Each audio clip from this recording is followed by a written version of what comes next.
Ladies and gentlemen, family members and friends, we are glad tonight that we are here. We are glad that you are here together with us. This is the Marriage Show. And tonight we have an exciting subject to discuss with you. The number one relationship mistake. The number one relationship mistake. This is our topic. If this is your first time you are connected with us, we welcome you. But if it is your second or your third time, we welcome you once again in this broadcast. My name is Dr. Ernst Thervil, together with my wife, Lady Carline Thervil. Yes, we are excited that you're here together with us in this journey with the Marriage Show.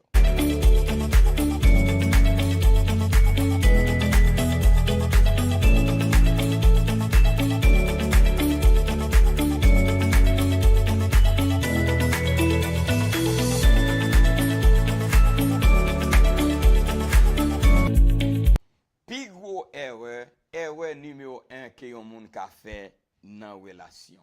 Ça c'est sujet nous assoya. Nous saluons quel que soit côté ou y de partout, soit on va écouter émission ça en direct ou bien on peut l'écouter soit matin ou bien après-midi. C'est un privilège pour nous gagner pour nous ensemble avec vous. C'est une émission qui bilingue, li en anglais, li en créole pour satisfaction de tout le monde. Moi c'est Dr. Ernst Thervil ensemble avec madame moi. Lady Carline Thervil. C'est un privilège nous gain à soya pour nous capable ensemble avec vous pour émission ça encore en direct de Marriage.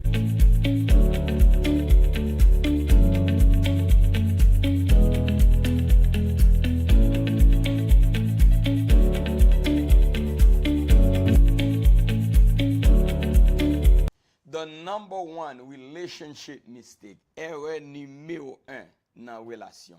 Yoking to the wrong partner. Yoking to the wrong partner. Coller avec, mettez tête ou ensemble avec mauvais monde. Mettez tête ou ensemble avec mauvais monde, c'est erreur numéro 1 que yon moun ka fait dans relation et le plus souvent erreur ça pas jamais capable réparer. Assoya nous pral débloquer, nous pral démarrer pour vous comment erreur ça c'est erreur qui plus grave, qui plus capable détruire ou même qui détruit futur, qui cause un gros problème dans la vie, l'homme mari tête ou l'homme remet, l'homme fiancé, l'homme marié avec mauvais monde. When you yoke together with the wrong person, this is the number one and the worst mistake somebody can make. You are watching the Marriage Show. Connect with somebody, share the live, and moreover, subscribe to our YouTube channel. That's the only way you can help us to go further. More people can watch us, so we're asking you to please do that. Subscribe to our YouTube channel so that you see exactly when we go live. So nous voulons dire en créole et abonner avec channel nous parce que nous partager, nous venir live en direct ou capable. Yes, Poupette, let's just dive into the subject tonight. So the number one mistake in relationship, the number one relationship mistake that somebody can make is to yoke with the wrong partner. Ça veut dire coller tête ou marier engager tête ou avec un monde qui va régler pour avec mauvais monde. C'est plus gros erreur on monde qui fait dans relation. Yes. Yeah, plus gros erreur. Ça nous considérer comme plus gros erreur que on monde qui fait. So let us regarder the yoke. We need to define what is yoke. Pour nous définir qui ça yoke là est.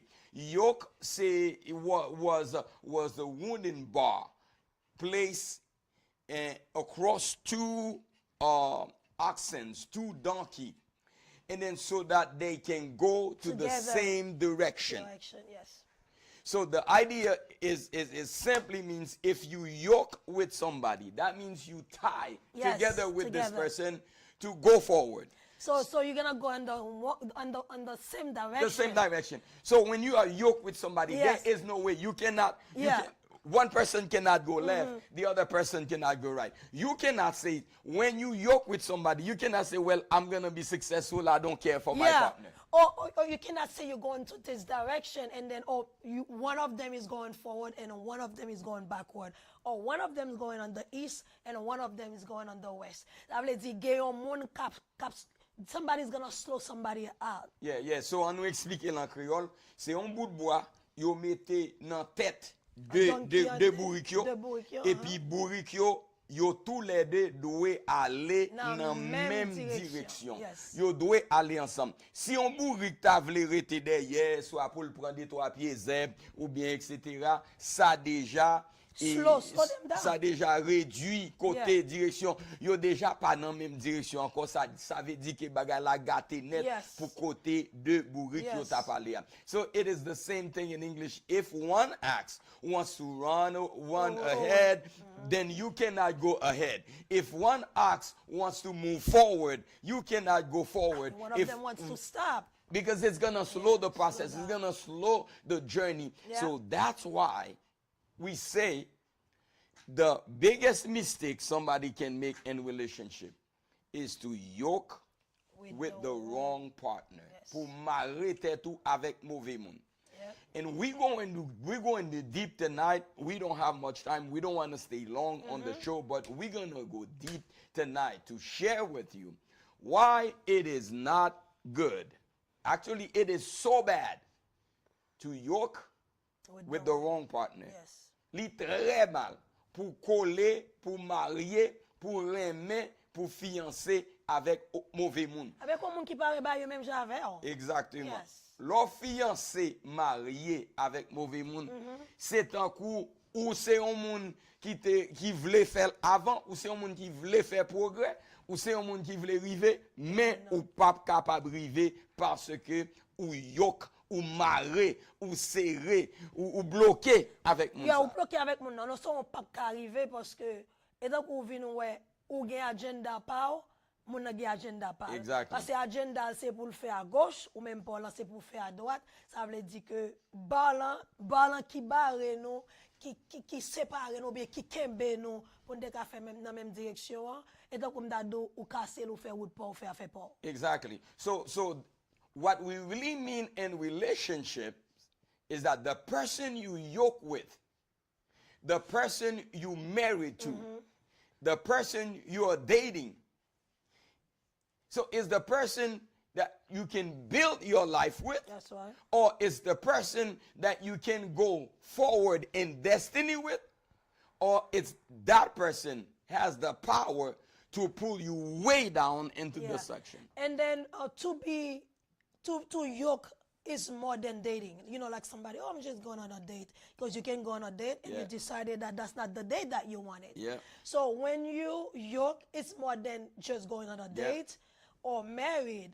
It's about connection. Connection, and then to have the same, like your mind, your money, your spirit, and your future get tight, and with them, because that's mean you going the same direction, you have the same goal, you see things the same direction, but depuis ou pas gen mind ou différent, mind ou a pensé dans l'autre bagaille, mind ou n'a pensé dans l'autre bagaille, ou bien je te dis l'argent pam c'est pam, l'argent pas c'est pas, et puis nous pas dans même esprit, ça veut dire que nous déjà l'on marre avec un monde ou marre ensemble avec lui non seulement physiquement mais on marre avec mentalement, émotionnellement. Yes. Ou marre avec leur aimer avec un monde, leur fiancé avec un monde, leur marié avec un monde, monde ça ou collé avec émotionnellement ou connecté avec dans l'argent, ou connecté avec dans mentalité,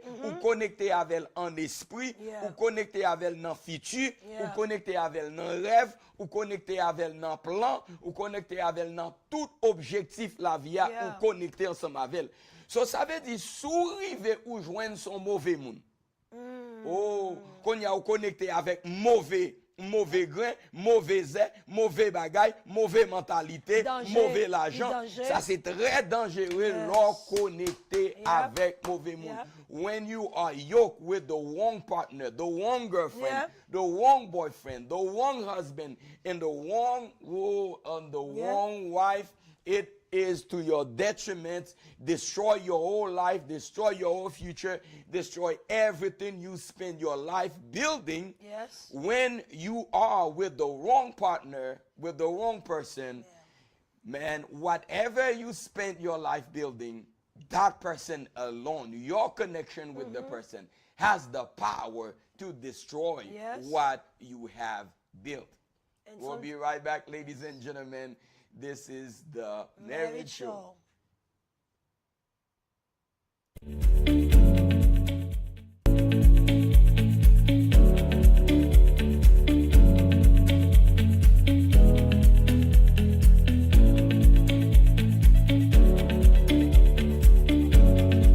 C'est pas des mauvais monde qui pas gagner dehors. Yes. C'est pas des mauvais monde qui pas gagner dehors. L'aime du dehors rempli avec mauvais monde. Oh, yeah. Dehors rempli avec mauvais garçons, dehors rempli avec mauvais femmes.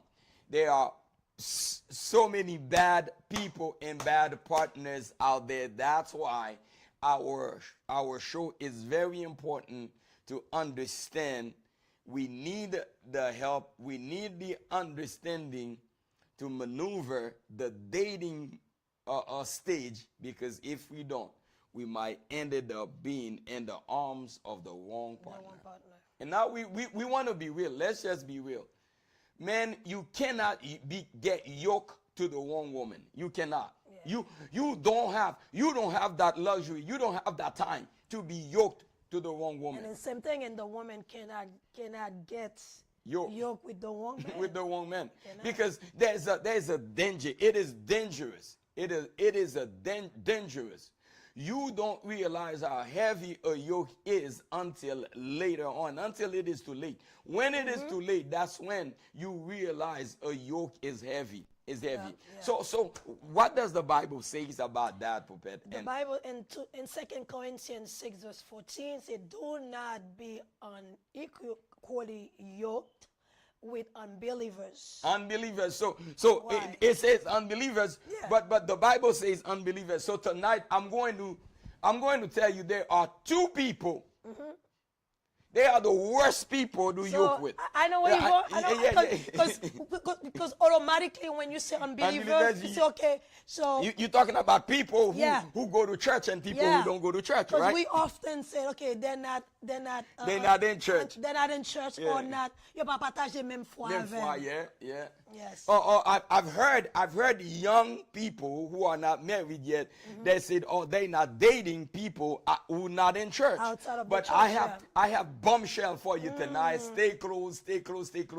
I'm gonna tell you the two worst people you never want to get close with. Because if you get close to those two people, your life is doomed forever. So you're gonna share the two unequally yoked. Yeah, I know the verse says, let me read it again. Do not be unequally yoked with unbelievers.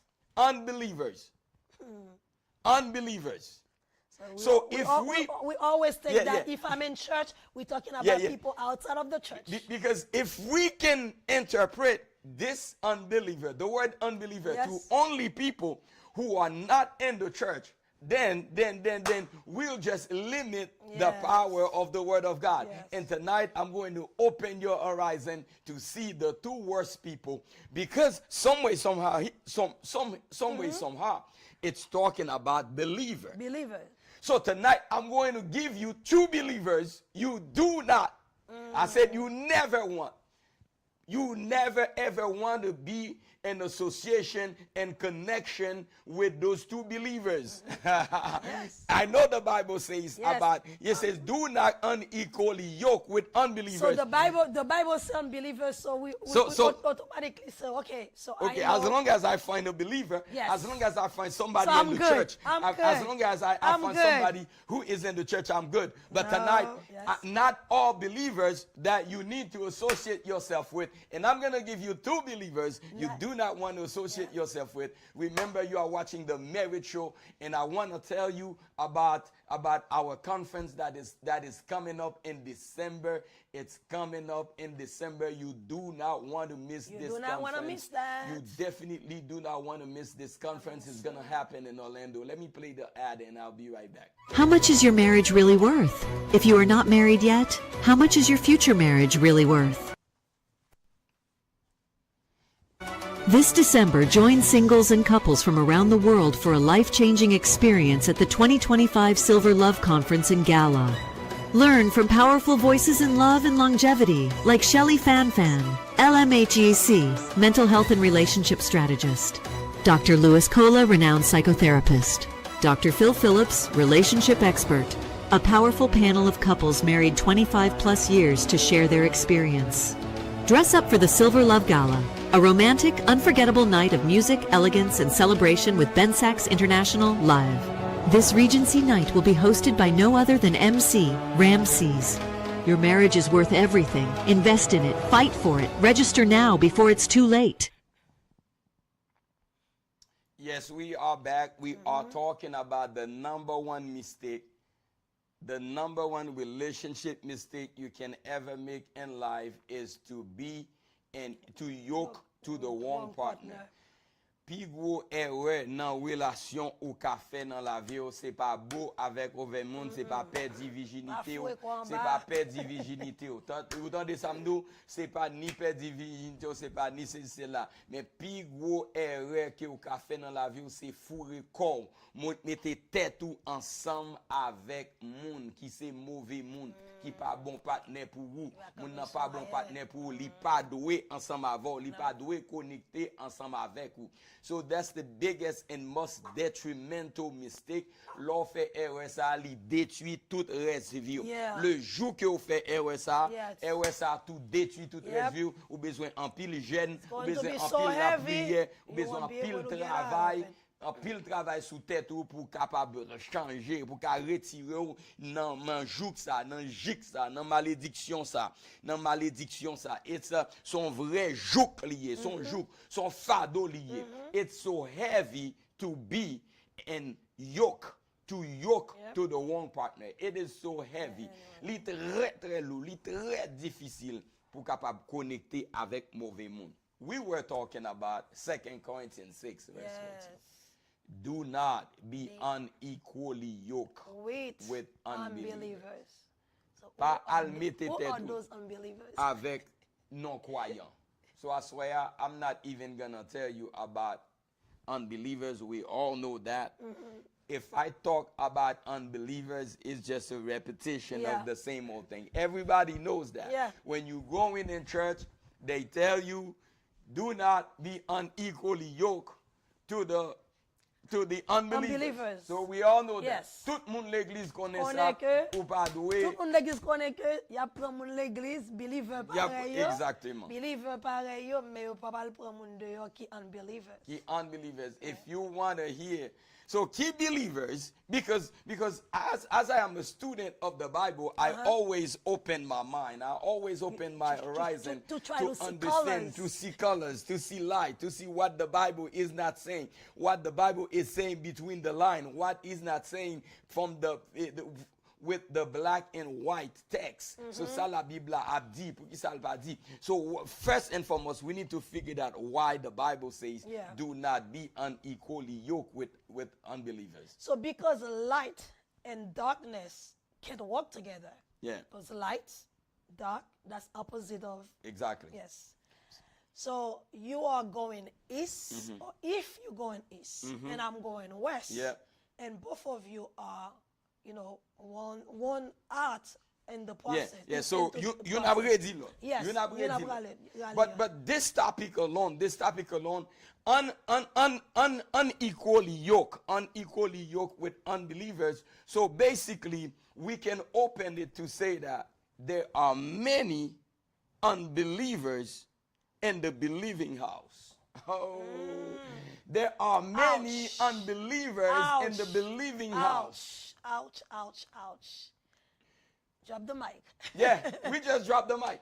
There are too many unbelievers in the believing house. Bon dit ça en créole, il y a trop incroyants qui dans l'église. Aïe aïe aïe. Il y a trop incroyants qui dans l'église. Bon exemple peut-être. Beaucoup à rentrer dans gros maman ba là non. Bon exemple. On est qu'a prêcher, il dit que on monde qui dans l'église, il dit m'pa quoi dans divorce. Et puis même monde qui dit m'pa quoi dans divorce, il pas fait rien pour mariage. Madame ni apprend bâton, madame ni apprend coup, madame ni la maltraiter madame. Verbal abuse, physical abuse. Oh, maltraiter moun, tordre moun, dire moun, faire moun marcher ce moun sa dou li pa kwe nan divorce. So tout moun sa yo fait inclus nan unbelievers who are in the believing house. So we find a bunch of unbelievers in the believing house. So be aware tonight. Be aware. Ça nous le dit dans bon créole. Veillez en l'air, veillez en bas, veillez sous côté. Nous entendons dire veillez prier. On j'ai ouvri, on j'ai fermé. Parce que si nous pensons que unbelievers c'est dehors, on est tout clair. L'église, on ne parle pas de dehors. Dehors. Et pourtant. Il y a des gens qui t'a supposé dehors. Qui mettait couverture, ils rentrent dans l'église, ils chita. So ça nous veut dire, nous pourquoi entrer en directement pour nous dire qui de non, mais nous voulons dire faites attention, veillez en l'air, veillez en bas, pas interpréter verset ça depuis mon dans l'église bon. Do not interpret this text as if the person is in church, he or she is good. Well, just like I said tonight, there are many unbelievers in the believing house. Il y a un pile incroyant dans la maison de croyance. So, veillez en l'air, veillez en bas. C'est pas tout le monde qui dit lui c'est croyant, lui c'est croyant. Parce que si on monde croyant, lui dit lui pas croyant dans divorce, faut le croire dans mariage. S'il pas croit dans divorce, faut le croire dans beauté mariage. S'il pas croit dans divorce, faut le croire dans fleuri mariage. S'il pas croit dans divorce, faut le croire dans élever madame ni dans honorer madame ni. S'il pas croit dans divorce, faut le croire dans respecter mari. So that's believers in the so you are to be yoked with believers who believe in the same thing that you believe. Ou doit venir coller ensemble avec moun qui croit dans son croyant parce que gagne trop moun dans l'église là dans la maison de croyance qui ne sont pas de vrais croyants qui pas croient dans son croyant. Yo pas croient dans son croyant. Et sous pas gain esprit de discernement pour perdre ou pas remarquer. Nous on dit ça, on va prendre notre roi. On va prendre notre roi dans l'église là, à l'intérieur de la maison. De la maison des croyants. Ça veut dire même l'on choisi un partenaire, fait yeux ouvrir, j'en dis. Non. Faut avoir discernement, même laisser en dedans, autoya, dans l'assemblée là, pour que tu connais, pour yeux ouvrir, pour c'est pas un monde qui pas believer, pour c'est pas un incroyant qui range l'école, qui dans l'église. Because I want people who are not married yet in a relationship to watch this show, because there are too many people who are in the church. A lot of them says, I am not going outside of the church to date, but you are dating inside the church. All of a sudden, you discover, you figured out a lot of them, they're even worse than the people who are outside. The unbelievers. Than the unbelievers. So that's why tonight we go one step further to say that not only you do not come unequally yoked with unbelievers, but do not be unequally yoked with believers in the believing house. So dans bon créole, pas marrer ou, pas coller tête ou, pas mettre ton bout de bois dans le cou. Pas mettre ton bout de bois dans le cou. Pas jouer. Pas mettre bout de bois dans le cou avec moun qui pas gain croyance que ou gagnent. Qui en dedans. Parce que gain en pile moun yo prend parole là, yo tordel, yo fait ça, yo voler ensemble avec. Quand il s'agit pour yo, bagay la marcher, laissez pour moun yo pas non, il va pas marcher. So, tonight, are you ready for me to tell you the two worst people you never want to I believe they're ready. yoke with? I believe they're ready. Two. En pile worst moun de yo, people. ou songe ça nous dit, nous dit gen en pile moun de yo, garçon tant que femme, qu'on wè yo c'est pour péter couille. And the best way you will know, you will not know really if you don't go deep. But tonight I want to give you where to go and get the knowledge that you need. The knowledge, the understanding that you need. Here is my latest book. Our latest book is Finding the One. Ça, mes amis, livre ça, tout le monde besoin pour sujet ça qui n'a parlé. So, même dans l'église là, pour qu'à découvrir et reconnaître qui est ce monde, you need to have the knowledge, the understanding, the discernment to find the one. Yes, And that's why I think this book is so crucial, so important as a response to the subject that we are discussing tonight, the number one relationship mistake that some people are making. The number one. The number one. Numéro un. Erreur numéro un. De pour faire erreur ça. Surtout. Conseil de moun ou pas vle moun sa au premier ménage ou même pour faire. Ou pas vle remer avec moun sa ou même. Conseil de moun de pour remer avec même leur quitter avec. La vie ou gâté. Yes. I need to say that in Creole. I don't even know how I'm going to say that in English. Yeah. There are some people, when you date them, even when you date them and you break up with them, you break up with this person, but your life is destroyed. Yeah. They destroy your entire life. Your whole life is destroyed by just dating. Yeah.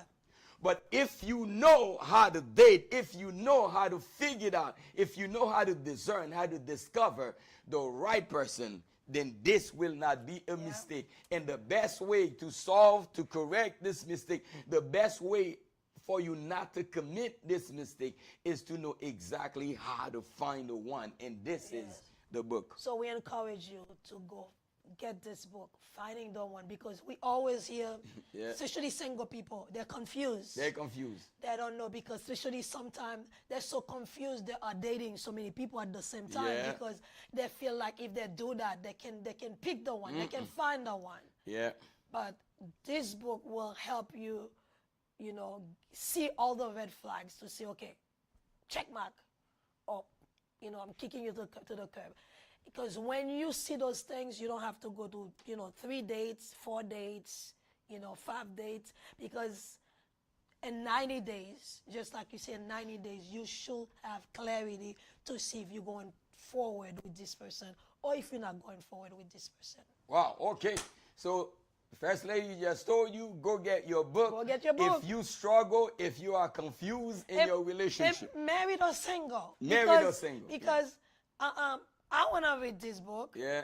Somebody that get married, that's married when I read this book. Parce que ou gen petit, ou gen cousin, ou gen famille, quelquefois gen moun ki on vin mando conseil, même si on va parler de kon ti que what's your secret?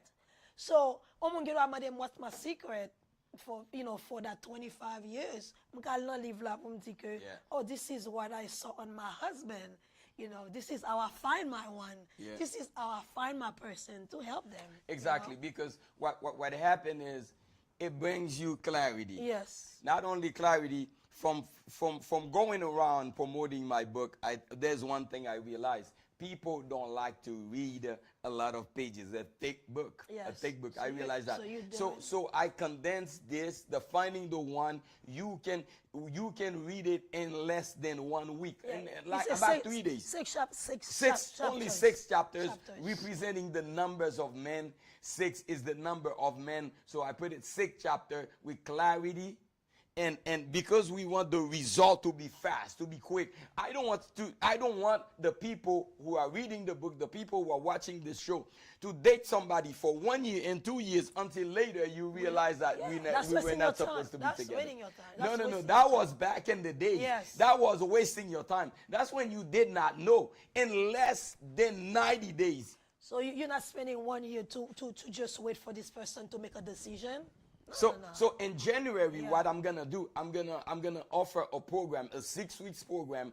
I'll be teaching the exact things in the book. I'll teach you how to discover, how to see, how to figure that, how to know exactly if the person is the right partner for you or if the person is the wrong partner for you. Si moun nan se moun pour la ou bien s'il pas moun pour la. So m'priye bon Dieu en janvier pour nous gagner un livre là en français, qu'on y a c'est en anglais seulement lié, ou capable scanner, ou ka scanner QR code là, ou ka scanner QR code là et puis ou avoir une opportunité pour ka order en anglais pour faire commande en anglais, but I know it's coming in French, and French is going to come very soon in January, and we're going to offer a program, a course. We're going to offer a program, a course, a training where we can teach people in 6 weeks. 6 weeks and 1 weekend only for 2 hours, 2 hours per weekend, 1 weekend only. We're going to give you the power.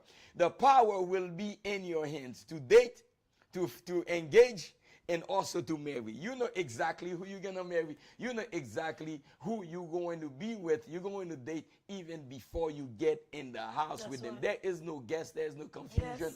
There's none of that. So it's going to be clear. It's going to be clear once to get clarity. But we're going to get back to the, we were going to tell you the 2 worst people you never want to yoke with. Deux moun ki. The worst. Pa pale pi mal the worst people. Moun sa yo de pou oh bon Dieu, de pou kole ave yo ou pran. You're doomed. De pou kole ave yo fini. De pou kole ave yo met ton mauvais bagay sou ou ki ba sa pa ka effacer même. So, de pou jwenn moun sa mbadou la parem ave yo, pa nan date ensemble avec yo, pa fiancé avec yo, pa marié avec yo pour papier, pa marié avec yo pour rien. Do not marry those people. Do not date them. Once you discover the truth, run away from them. But unfortunately, if you already date, if you already kiss, if you already give it a little taste, a little try, a little something, you know what I mean. If you already give a little something, man, you are stuck. You go deep. You go so. You just dug a deep hole and bury yourself. But if you give a little something, so it's gonna be hard for somebody to be free. Yes. To be set free from those 2 people. So what's the number one? Pastor? Man, I think I'm ready. The number one person, the number one group of people you need to stay away from are people who are deep in witchcraft. And they are believers. Yes. They are believers. They believe in witchcraft. They believe in witchcraft. So the number one group of people, if you find somebody, let's say you are a girl at church, let's say you're a girl at church, you are a guy at church, and you're dating a mason, you're dating these people, you're dating or somebody who's deep in witchcraft. Yep. Kina vaudou, kina magie. Kap servi. Quitte un moun kap servi al reme avec un moun kap servi. Est-ce qu'on Yes. Because that's very important. It says don't be unequally yoked. But tonight I'm saying that don't be unequally yoked with believers. And I'm giving you the worst believers you do not want to be equally yoked with. Ou pas doit connecter avec moun sa rete loin yo. Moun ki font nan magie. Moun ki font nan diable. Deep in witchcraft. C'est pas seulement you say wrong partners, because they are wrong partners with it. They not only wrong partners, they are dangerous yoke. Yes. Those yoke. Yes. Now I'm not talking about the partner. I'm talking about the yoke itself. Oh my. Yeah. I am talking about the yoke itself. Not just the partner. No, you remember earlier we were talking about wrong partner. Wrong partner, yes. But now a partner who's in witchcraft, she is not only the wrong partner. That partner carries a dangerous element in their hands. Yeah. They are practicing something very dangerous and detrimental. And something that you don't believe on. On bagay ke ou pa kwe la dan. Ou même ki pral pran moun sa, on bagay ke ou pa kwe la dan. Et moun sa li même li tip li font la dan. Yes. So on nous dit en créole. On nous dit en créole parce que choix li à la fois en créole et en anglais. Deux mauvais moun qui pi mal dans la vie, que ou pas doit connecter ensemble avec ou pas doit aimer avec ou pas doit fiancer avec ou pas doit marier avec. Premièrement, moun qui font dans magie. Moun qui font dans boko. Moun qui font dans job. Maçon loge. Chrétien ou bien chrétien, depuis ouais moun sa yo, rete loin parce que ou pral entrer dans un bagay, dans un tout. Ou pral entrer dans un combat, ou pral entrer dans une guerre spirituelle qui va demander bon Dieu so fait pour payer if you become equally yoked with those people. Plutôt equally yoked avec un monde qui vole. Non, parce que quelquefois. Parce que moun nan simplement voler le fini. Parce que les moun nan voler comme si en pile prière, moun nan ka quitter voler. Yeah, ou bien yo mette dans prison là, qui te voler. Mais moun ça. Ka pratiquer. Qui font nan bagay ça. Yeah. Même li ka danger pour les s'il. Pour lui même li pas ka sorti là-dedans. Il pas sorti là-dedans. Ah, est-ce qu'on entend? Même li pas ka sorti là-dedans. On monde qui entre fond. Li danger et puis le danger pour lui pour sortir. Et ça fait avant d'entrer dans une relation avec un monde, c'est pour lui ça, finding the one. C'est pour lui ça, pour qu'on connaisse qui question pour poser moun nan. Faut qu'on ait qui famille li sorti, faut qu'on ait qui race li sorti, faut qu'on ait qui ça a été qu'on pratiquer, qui ça moun ça a été qu'on servi. Est-ce que y a aucun nan yo Satan réclamer yo? Est-ce que y a aucun nan yo vend yo avec Satan? Est-ce que faut qu'on ait ça? Because if you are a Christian, if you are a true Christian, and you are in relationship with a witchcraft believer, oh my Lord, you already get yourself into a dangerous zone. Ou entrer dans une zone qui très dangereuse. De pour beau avec moun sa pour pète. De pour kembe main ensemble avec elle. De pour caresser avec elle. De pour embrasser avec elle. De pour faire sexe avec moun sa. C'est pas avec elle seulement ou fait avec tout ça qui l'a servi. Tout esprit, tout bagay qui se And that's why I know de pour ces moun qui fait mauvais rêve tout le temps. Ça veut dire qu'il y a une connexion satanique quand même. Allemand de qui moun qui remet. Depuis un moun vinn zou, m toujours faire mauvais rêve. M toujours faire mauvais rêve. M faire rêve la nuit, m faire moi bagay vinn faire sexe ensemble avec. Simplement, il te met dans l'église, oui. Il te met ces moun qui dans l'église qui a prié tout le temps, oui. Simplement mandel à qui est sous remet. À qui est sous terrain main. À qui est si t'es beau. Automatiquement, ou a déjà connaît qui côté sous bagay fait mauvais rêve là fait moun vinn faire sexe avec nan dormi etc. You already know because you are not just with a wrong partner, you are with the yoke. And then non seulement you with the yoke et puis peut-être ça ou vinn avoir tirer un paquet wrong yoke. Parce que tu prends un mauvais yoke ça. Yeah, and the reason why we say Puppet, it is so dangerous because let's assume that person was your first boyfriend or your first girlfriend. Yeah. Oh my God. That person left that yoke, that seed in your life, in you. You're going to figure it out even though you realize one day that this person is not supposed to be yours.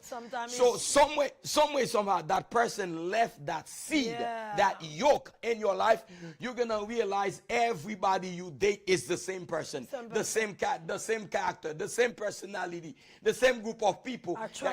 You attract the same people. Oh man, I wish there was a young. Even though you just attract the wrong type of people. Pour mettre moun nan kito, mais li pa kito vraiment. Lien, the soul tie. You still tied to the yoke. Yes. You know when people are talking about a soul tie, there's no such thing for Christian as soul tie. But for people who are connected with witchcraft, you are yoke. You still connected. You still tied with the yoke. And the yoke is the curse. The yoke is the witchcraft. The yoke is the practice. The yoke is the ritual. The yoke is the way they do things. The yoke is the curse. So the yoke is the battle. Yes. You see the spiritual battle that they fight. you are in that warfare also. You are on it. Even though you do not want that. Let's say, okay, that person has somebody else who is going against them, and that person is going to do some witchcraft against this person. Automatically, you are part. You are part of. You are part of. Oh this yes, because you connect with the person. Mon cher, femme dit ça en créole, vous Yeah, ou connecter avec mon nom, pour moun qui attendait. M'dou que l'on connecté avec un monde qui nan magie, qui nan witchcraft, qui nan mauvais bagay, qui nan bagay satanique. Malédiction c'est malédiction, bataille c'est bataille. Esprit c'est esprit tout. Combat c'est combat. Ça veut dire moun n'a pas la kaili, on dit ou update moun nan. Moun n'a pas la kaili, di go force k'ap go marvel, di go bagay la vieux rêve la faire. Ou même ou couche off. No, you're fighting those two. You're fighting those two. Moun bagay sa vini pour tout. Yeah. Par exemple, si on gagne avec on l'autre monde. Parce que moun qui nan magie, moun qui nan witchcraft, moun qui nan bagay yo toujours gagné avec l'autre monde. On dit yo gagne avec on l'autre monde et puis l'autre monde nan parti derrière yo.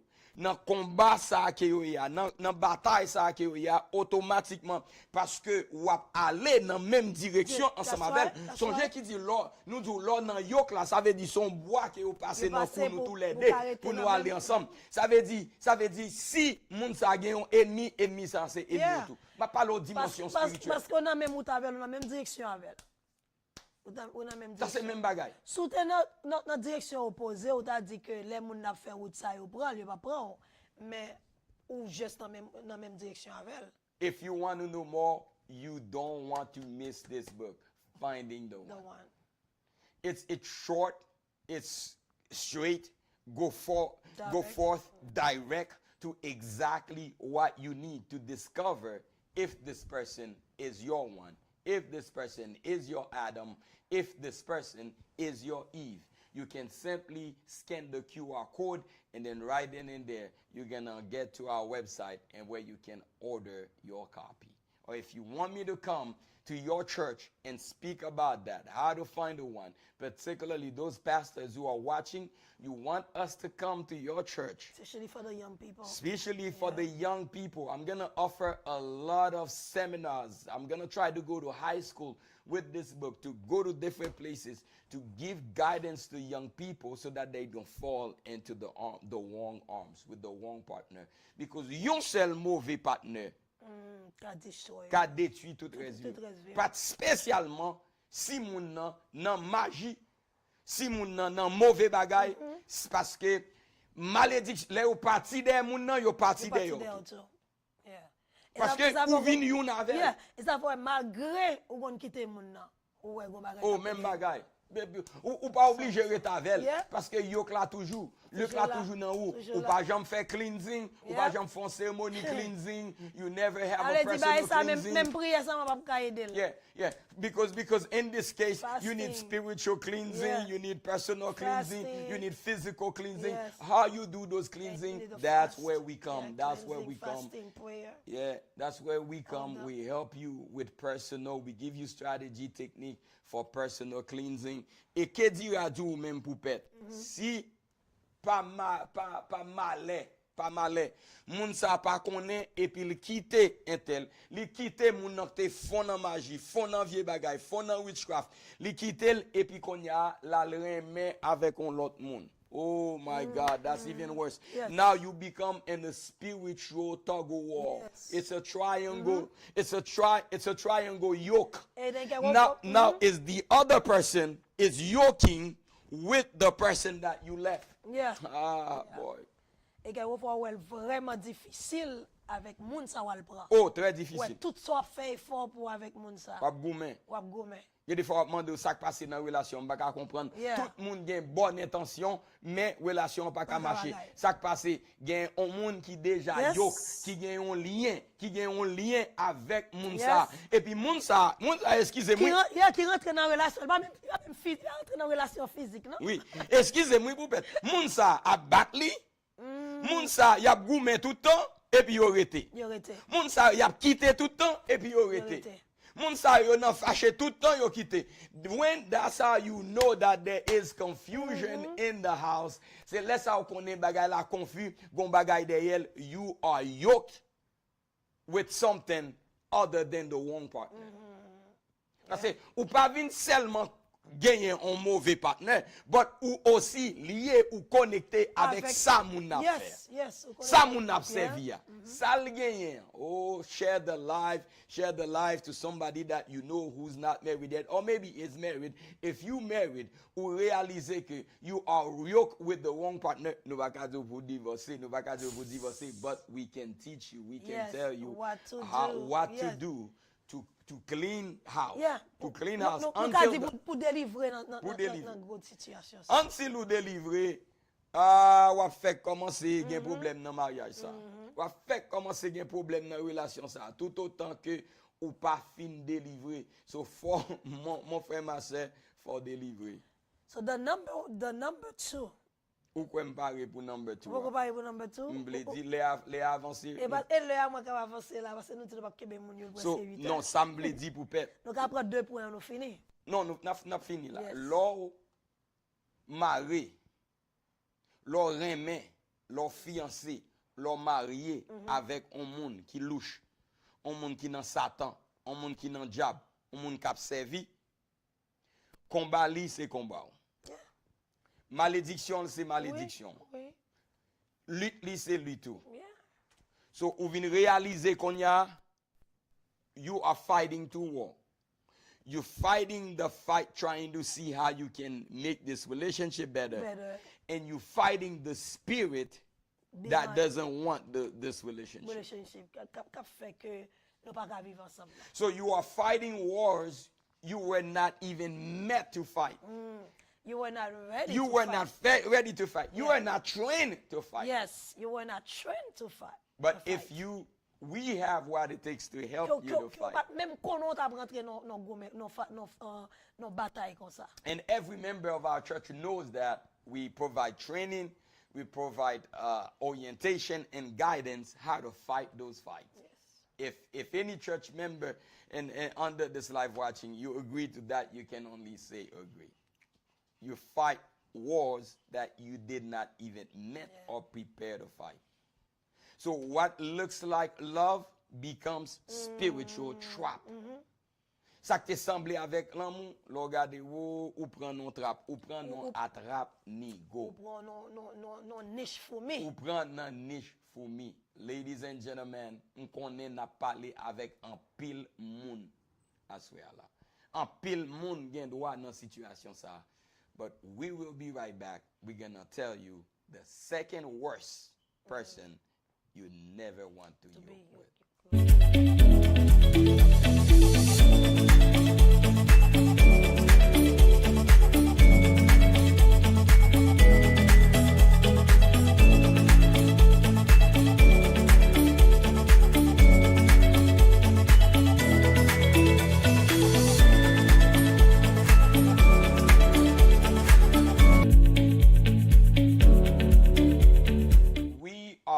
You are watching the marriage show with your very own Dr. Ernst Thervil and my beloved wife Carline. We are here sharing some deep stuff with you tonight. Nous partageons une série de bagailles très profondes ensemble avec vous pour montrer pour qui sa relation en pas qu'à marcher, c'est parce que ou t'es connecté, ou t'es entré, ou t'es fourré tête ou non tout, quand ou fourré tête ou même l'autre a voulu sortir ou pas qu'à sortir. Si ou pas contre ça pour faire, même l'autre fait gêne ou pas qu'à sortir.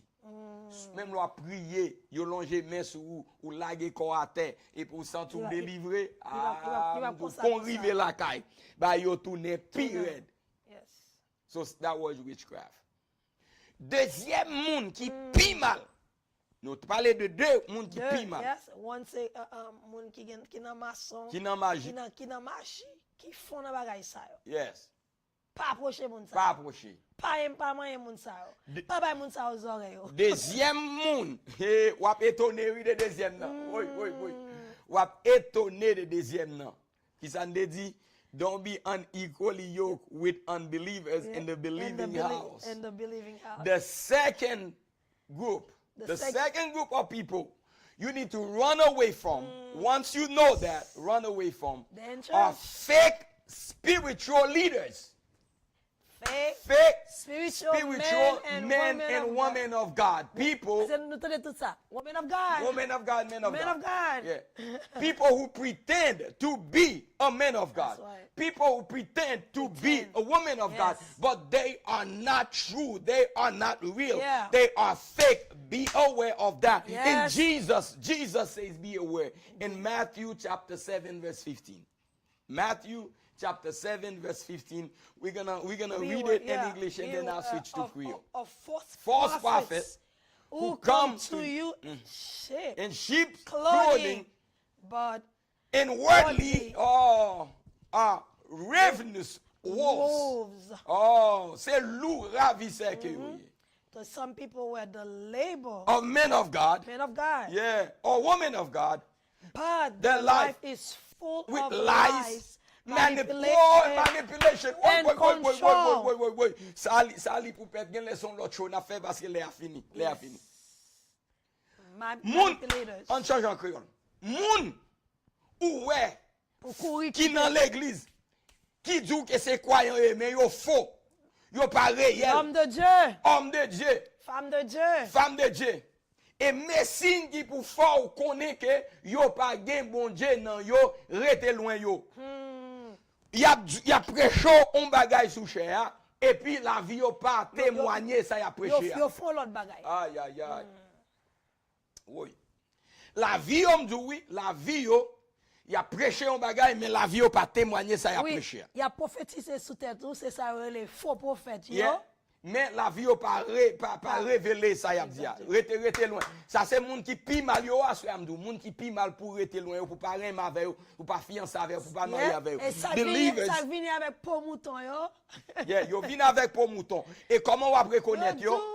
Yo rempli avec mensonge. Yo vini bien doux, yo vini bien soir, yo vini avec rokomo chotelele, yo vini avec parlant langue, yo vini avec seye a dit, c'est ou kap madame moi dans vision, seye a dit c'est ou kap madame moi. But en réalité selon qu'il est écrit.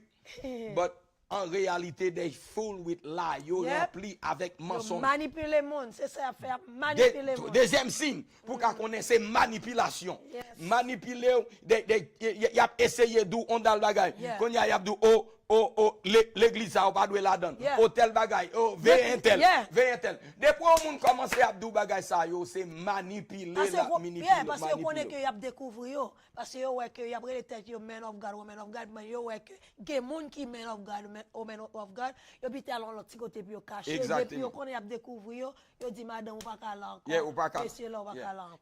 Y a prêché de l'amour mais pas de l'amour la caille là. Y a prêché des mariages, ou a chercher mariage dans toute tête yo, dans toute ceinture, dans toute corps, dans toute caillou pas ouais. Y a prêché des on bagay ou pas ka ouais bagay ça. Fake men of God and fake women of God, they are the worst people for you to be. Controlling. They controlling. Trying to control. Trying to control everything. Ou pas ka faire rien, c'est yo qui contrôler toute bagay. Et puis yo utiliser la Bible et la parole de Dieu pour contrôler moun. Gon partenaire so je le dit madame ni. Dit madame faut soumettre. How do you want a wife to submit to what? Women submit to love. Yes. And love meets submission. Yes. Parce que sou fait ça ou fait garder et soumettre moun na pour la soumettre. Yeah. So when you yoke with deception, yoking, when you yoke with a fake spiritual man or woman of God, that is yoking with deception. And that is the problem because deception is of the devil. It doesn't come from God. Déception pas sorti de Dieu. Souhait. Ou gon mari, ou gon madame, ou gon ménage. All that they doing. Y a bon belle parole. Belle parole. Vous songez histoire ça qui me débat là. Il y a une servante qui est arrivée. Une servante qui Mademoiselle, lui ouais Marie l'a parlé, Marie l'a bien dirigé service là. Et puis quand il a dit allez arriver la caille. Il a parlé de homme ça.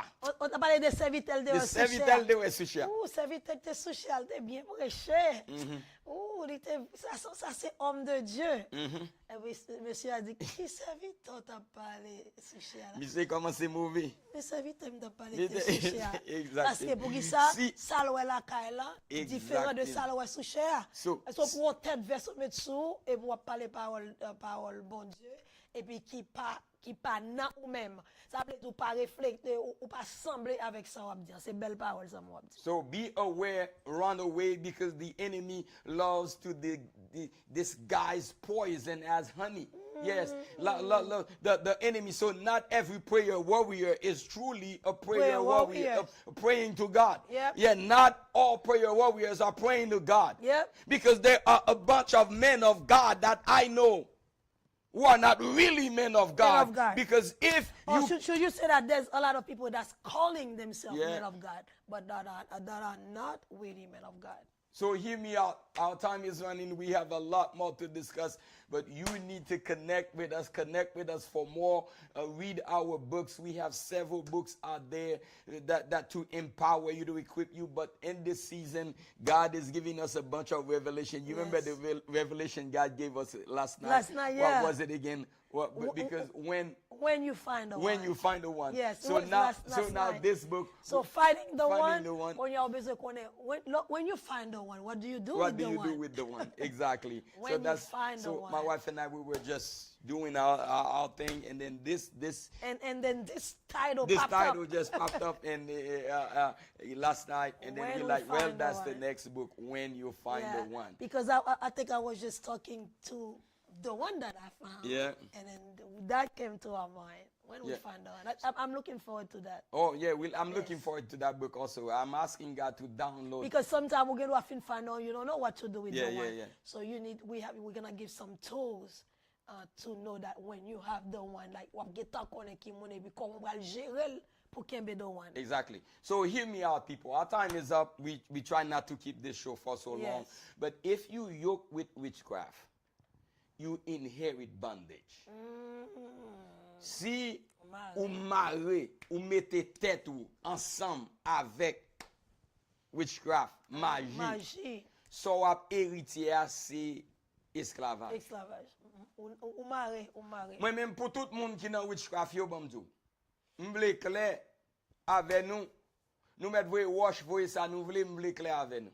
Mes amis, moun l'église, moun petit bon Dieu, homme de Dieu qui réellement de vrai, homme de Dieu, femme de Dieu, s'il vous plaît, quittez moun qui nan witchcraft, remen avec moun qui nan witchcraft. Quittez moun qui nan maçon loge, remen avec moun qui nan maçon loge. Yon reconnaître l'autre. Quittez moun k'ap servi bon Dieu fidèlement. Remen avec moun k'ap servi bon Dieu fidèlement. Depuis c'est moun ou qui marié avec un faux prophète, un faux homme de Dieu, mariage ça pas gen doit arrêter ça pi mal là pour pète. Ou capé di la vie. Oh, et ça me dire. OK. Ou capé di la vie ou est différence là, m'ta vle que nous est différence là bien. Ou capé di la vie. Non seulement prend bâton, on va abuser comme ça tout bonjour pour faux prophète ça tout finir avec vous. Pour pète. Mais ça pi mal là. Et m'ta vle pour tout le monde entendre, me souhaiter pour me dire en anglais, but me dire en créole là. Ou est là ou al entrer fouet tête ou avec un monde qui dans magie. So héritier ou héritier esclavage, bondage. Mais là, on colle tête ou on chrétien, bon chrétien, ou on colle tête ou avec un faux prophète, un faux pasteur, un faux homme de Dieu, ou contre qui ça qui ou héritier l'en mort. Ça triste. You héritier l'en mort. Non seulement because you are dead. Yeah, parce que quand on voit les yeux d'avin clair pour sortir là-dedans, ou sortir. Lap tout yo. Lap tout yo. Les wal do que over my dead body. La tout yo, sou pas courir la tout yo, et même leur courir même. M'gen des exemples. Même les moun nan courir, li sorti en bas faux prophète là, li sorti en bas faux homme de Dieu, li sorti en bas fausse femme de Dieu, li style pas ka non relation parce que esprit deception. Oh. Ou ka kwa kon ti gon moun ki gâté ou, moun na gâté. Il fin avant. Ou pas j'aime qu'à à l'aise dans l'autre relation. Ou pas j'aime qu'à en forme. So let me tell you what we just said in English. We said when you are yoked with people who practice witchcraft, you inherit bondage. But when you are yoked with a fake man of God, with a fake woman of God, you inherit death and death. Confusion and death. Ou quand même al pante tout parce que ou dit oh ou pas attendre ça, ou pas attendre c'est tel monde, ou pas attendre. So listen to this, and we are closing. The wrong partner will break your heart. But the witchcraft partner, you are not just having the wrong partner, but you are yoked with the partner's witchcraft. Witchcraft, yeah.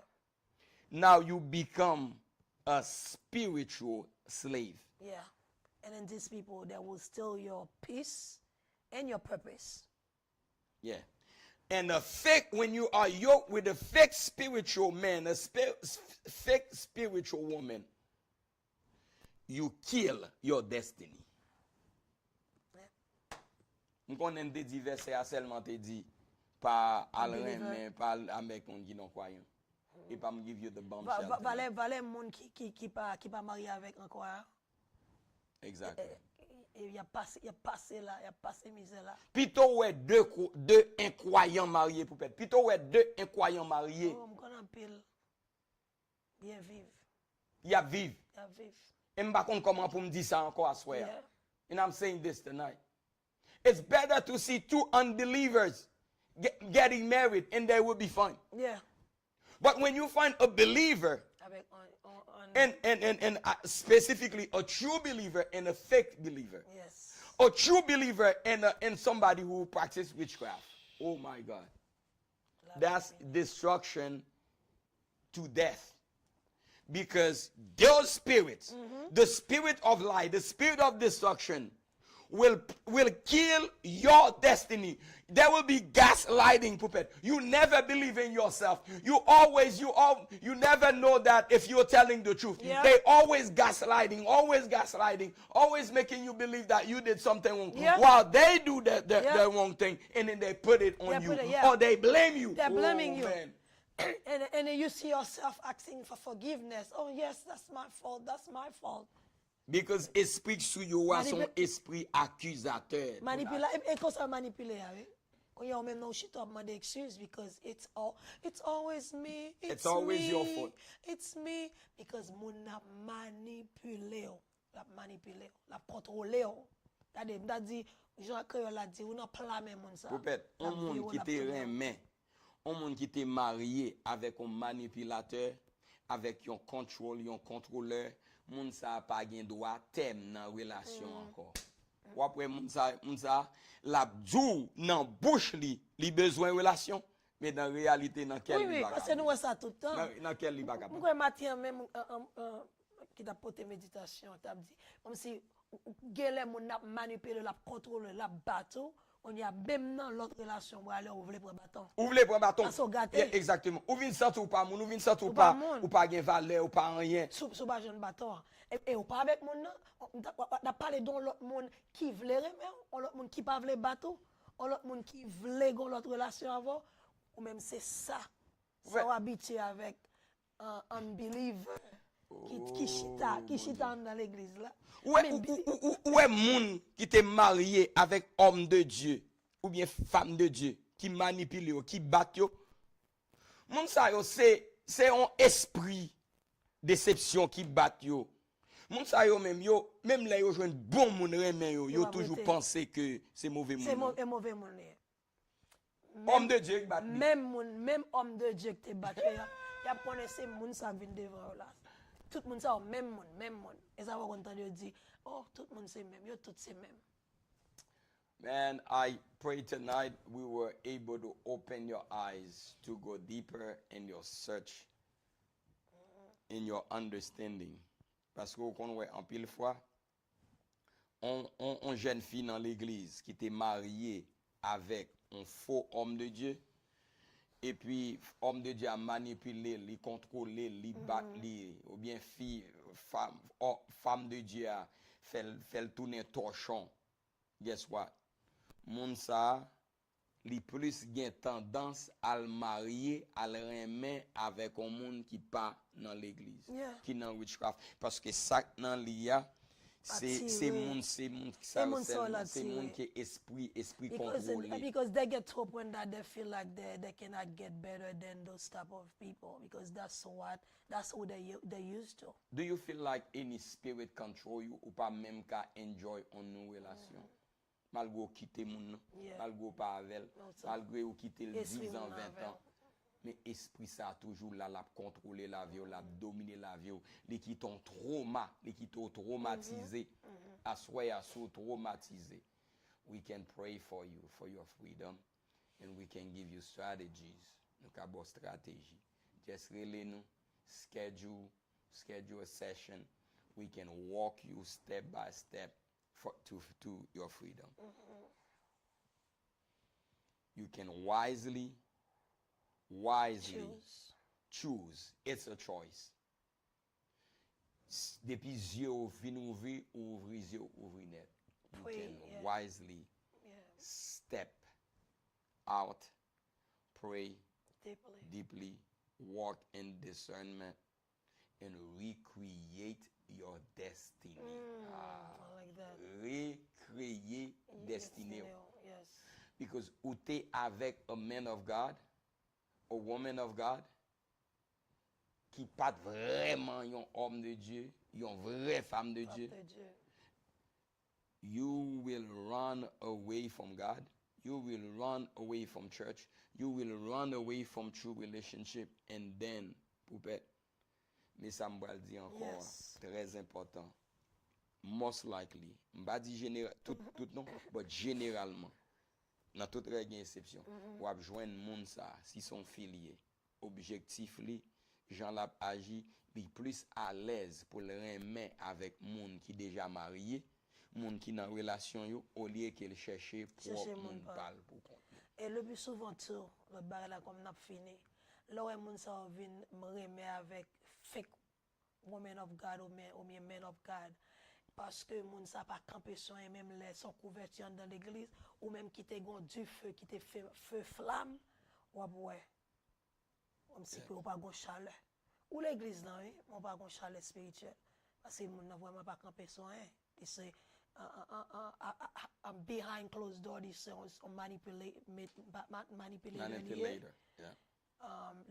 on controller you know, on dit en dehors de l'église là, ou que là moun sap sou qui mais on fait semblant, but l'el behind closed door, the controller, manipulator, on dit yo fake, on y a ou même qui te gon feu flamme pour bon Dieu à cause ou prend trop comme si moun sa unequally yoked. Ou l'église, mon pas l'église. Ainsi que, ça passe, après, j'étais un show dans la jeunesse, j'étais un show dans telle activité. Parce que moun ça, parce que pas vraiment l'église, ou elle a bras comme ça. Yeah, because what happened is, you not just dating a wrong partner, you are dating this person yoke. Yes. You are dating their curses. Yes. You are dating their baggages. You are dating their evil, their demonic character, the demonic spirit. You are dating their deception. Yes. And let's assume, somebody who's pure in heart, pure in mind, serving God with all your heart. And then you are yoking. That means you going to the same direction. But in opposite spirit with somebody like that. Oh, that's misery. Yes. And tonight, if it is you, if we're talking to you, we pray that your eyes are widely open and make a decision tonight to start walking toward your freedom. Just leaving the person is not enough. As a matter of fact, you can never leave them. Ou quitte yo là, 3 mois après, you borde 3 belles petites paroles, you borde parole déception. You see yourself going back and going back and going back. You gon negative soul tie with that person, et puis ou marié avec elle pour toute reste vie. Ou gen ouais ou vinn marié ou gen marié et puis qu'on y a ou tomber ou penser à mon nan et puis ou faire sexe avec elle nan dormi et puis ou elle vinn paraître avant nan dormi. Pendant ma fait gen ou fait sexe avec Mao gen même nan but c'est mon a penser to satisfy. I veut dire tout mouvement, tout excitement ou gen mon même penser c'est pour lui ou gen but you are visionner image muna to see to what you are doing with the person that's touching you or doing it with you. Those people, they can destroy your peace, they can destroy your purpose, they can destroy your future, they can destroy your destiny. But the right partner will multiply everything. Everything that God blesses you with, they can multiply. If you come with 1 degree, when you are with them, you have 2 degrees. If you come with 1 house, when you are with them, they come. You ended up with 2 houses. If you come with 1 car, when you are with them, they change your car. If you come with them as serving God to a certain degree, when you are together with the right partner, you are deeper in God. You see yourself being successful when you are together with the right partner. It's great. So that's why we're talking about the book. When you find the one. Because when you are with the wrong partner, when tu dis wap travail ou pas ou pas réaliser wap font bagay ou pas réaliser wap gen en main ou mais la disparaître parce que mon la divine pour le détruire divine pour soucer ça ou gen. But tonight you can choose to walk wisely. How do you walk wisely? By acquiring knowledge and understanding. The knowledge that you acquire, the understanding that you have, it becomes wisdom. Because what is wisdom? Wisdom is applied knowledge. You should have the knowledge necessary and the discernment that you need to know that this person is not my person, even though he or she is a believer, because there are too many unbelievers in the believing house. So walk wisely. Step to prayers. Go deep in your relationship with God. Go deep in spiritual and physical cleansing.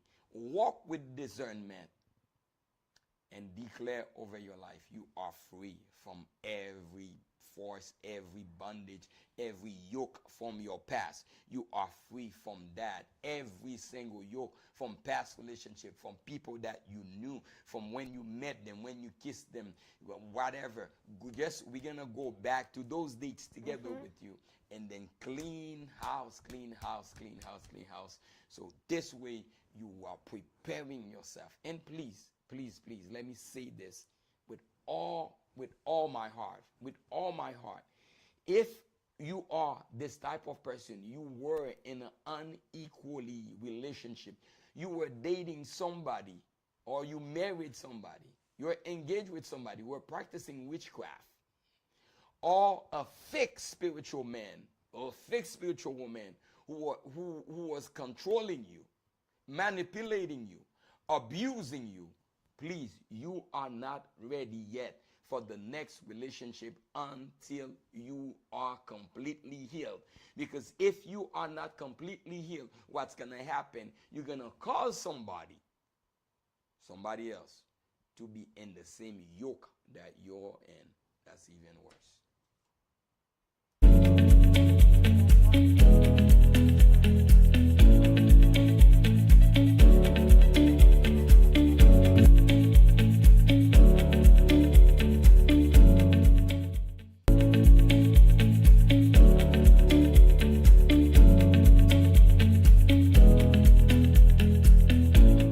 C'est comme ça, mes amis, on t'a suivre the marriage show. Nous presque arrivé là pour nous mettre vent dans toile nous, mais nous pas oublier pour nous dire que les décembre l'arrivée pour monde qui pense yo gain temps toujours, yo gain jour toujours, yo gain lait toujours, pas gain lait encore. Conférence ça, convention ça, c'est une convention qui gain en pile instruction là-dedans. Li gen en pile fan la donne and most of all li gen plus bagay li gen la donne nan c'est que wap gen chance pour capable ouais et vivre moi-même avec madame qui pral renouveler 25 ans anniversaire naissance nous. Je connais madame Martine a sorti Saint-Domingue pour venir quand même Macomé nous. Parce qu'elle a célébré anniversaire mariage et tout. Tout exactement. Dans même mois ça. Même période. So nous connaissons que même j'aime parler avec le monde. Jour célébration ça, non seulement convention ça, nous gagnons top speakers qui là qui bral enseigner nous bien former nous. Formation ça c'est formation qui bon pour mariage nous, qui bon pour How much is your marriage really worth? Dernier jour samedi ça. Parce que c'est nous dit prix ça. Non seulement nous bral témoin 25 ans anniversaire silver wedding nous ou un mariage d'argent nous mais ou jeune entertainment ou jeune gala mes amis. And moreover, it's the end of the year, so yes. Look beautiful. Toujours besoin côté puis aller. Parce que je change des bagues programme à chercher côté mettre parce que chaque décembre fait mettre gown. Exactly. Au côté pour bien habiller, pour acheter ensemble avec monde, pour aller belle monde. Ça pas veut perdre occasion ça. Yeah, pas perdre. Et cap bon pour mariage, cap bon pour relation. Cap bon pour mariage. Yon mariage qui pas qu'à célébrer, pas qu'à élever. Yon mariage qui pas qu'à sou pas qu'à célébrer mariage là, li pas qu'à élever, ou pas qu'à mariage là pas qu'à belle, sou pas qu'à célébrer. Faut chaque année surtout les c'est anniversaire mariage ou pas qu'à quitter ça passer à la légère. Exactement, parce que nous connaissons nous baser sur 3 words différents, c'est comme ça qu'on dit parce que pour mariage nous là pour nous aider avant mariage n'a commencer. Ça veut dire n'a pas avec moun qui pas marié yo, moun qui célibat yo. Ça veut dire que sous fois nan bagay ça avant mariage commencer. Marriage is worth everything. Invest in it. Fight for. Entend là-dedans, n'a parlé avec moun qui marié yo. So faut joindre information ou éduquer tête ou aller dans convention qui pour aider dans mariage là et si tu veux faire idée pour divorcer convention ça c'est pour parce que gen moun qui gen droit t'es dans urge of divorce et puis ou aller vous dire oh I feel like I love my husband I love my wife I don't moun nan gen droit tabal quitter moun nan et puis ou gon décision parce que t'es gon exemple que ou t'as l'encode avec un couple et puis après ça côté ou al si divorce là ou font ti parler avec yo yo changer idée yo ça veut dire sounan ou divorce ou chita al tande gros moun sa yo Dr. Shirley Dr. Phil comment on dit là Dr. Cola Dr. Cola ou al chita tande yo laisse ça faut ti réfléchir oh I don't want to leave my wife scanner QR code là et puis enregistrer et ou capable aller l'on inscrit ou arriver dans dernier page là côté il dit check out même l'on pas gain comme là tout comme là utiliser Klarna checker pay with Klarna yo pas pas checker crédit c'est simplement ou bail adresse ou mettez en carte côté puis on prend l'argent chaque mois that's all it is pas gain checker crédit ou aucun bagage comme ça just make it easy on you but ou vle pour là pour préparer mariage un jeune garçon, une jeune fille, ouvrez pour là. Parce que il y a des qui bon monde. Il y a des gens qui bon monde, mais ils ont un problème. La bad femme, il pas de maîtrise, soit il pas de maturité. Et ici, ou bad femme, faut dire là vous fini. Oh yeah. Ou mettre tout dit, ou machin timide tout non. OK, on doit threat mon nom mais mettre mes sur lui. Parce que tu threat ou boire le faire. Mais si ou pas connaît qui ça pour faire ou pas connaît etc. So c'est l'orgado dans mira. Moi même ça fait un petit triste là pour perdre c'est parce que moi on série de nèg les m'a traduit pour dans tribunal là et puis là dans prison pour domestique violence pour violence domestique et puis violence domestique. Yeah. Et puis qu'on y a là les juges la fin dit oh et m'vle pour pas en contact avec victime etc. rester loin victime nan il dit oh non et nous on caution pour payer en caution $1000 $2000 et puis nèg la connaît va laguer quand j'ai la fin dit m'bo caution et pour payer caution et puis qu'on y a Jules a tout dit oh non ou pas qu'à fond pas Yeah, non because of n'a pas obligé immigration. quitter là parce que Haïs a quitté là pour jusqu'à ce que Haïs vienne pour depuis Yo qu'on y a déporté, là on garçon bien on fille yo arrêté si c'est plutôt al voler dans Walmart autant de samedi on connaît haïtien père voler sou voulez faire mauvais acte ici plutôt al voler dans Walmart plutôt al voler dans C'est un bagage Walmart haïtien va faire, haïtien va voler pour. ouais plutôt al voler dans Walmart au lieu que ou al battre fille ou bien on battre garçon parce que de pour faire ça oh my lord de pour faire ça c'est arrêter aller en prison pour ça il y a tout qu'un mot haïs transféré dans haïs et puis autour pimper you clear on my part ou you clear clear ça me dit encore nous fait tout ça nous capable faire dans communauté pour nous aider communauté so nous bon formation nous faire conférence nous bon Dieu ban nous capacité pour nous écrire livre pour nous capable aider tout le monde order your copy et pas livre ça seulement que nous gagnons bon Dieu permettre que nous écrire deux l'autre ouvrage trois ça encore divine synergy c'est assez livre pour qui chita sous mariage là même qui bon étape par étape sous mariage pour moun qui marié pour moun qui pas marié et pour gagner petit bouclet là qui dit I listen to my wife and I respect my husband. You better. You better listen. Yeah, and then we have divine synergy pour moun qui poko marié. So, ouais, c'est pas des provisions que bon Dieu a ban nous pour nous capable laguer dans plan mais on pour préparer pour capable bien réussir dans mariage parce que dans ministère ou dans l'église nous n'a prié, n'a travaillé, n'a enseigné, n'a prié, n'a travaillé, n'a enseigné parce que bon Dieu dit nous pour nous capable entrer dans une nouvelle alliance 0% divorce. 0% divorce dans ministère nous mais c'est moun qui prend formation ni mari ni madame yo prend même formation mari madame qui prend même prière mari madame qui fait même effort on ça yo entrer dans une alliance pour yo pas jamais divorcer à la gloire de Dieu. Mes amis, les nous river n'a mettez vent dans toile nous. Si vous avez une question, si vous avez entrer en contact ensemble avec moi-même ou bien madame, ou bien question sous convention, ou bien question ou avez dans faire séminaire dans l'église ou pour vous, relez nous. Nous pas prendre aucun autre séminaire pour rester faire année. On peut dernier séminaire que nous avons fait, c'est le 27 septembre. Yes. Bon, après 27 septembre, ça nous camper pour jusqu'à l'année prochaine. Ou capable, mais ou ka toujours les nous pour déjà mettre nous dans le calendrier, etc. Nous capable. If you need more information how to book us, www.ernsttervil.com ou après m'a montre mes website là en bas ou après les contact for more details ou aller dans etpreach@gmail.com ou bien checker nous dans www.ernsttervil.com. Yeah, c'est là qu'on aller pour joindre nous. C'était un grand plaisir pour nous te avoir à soir.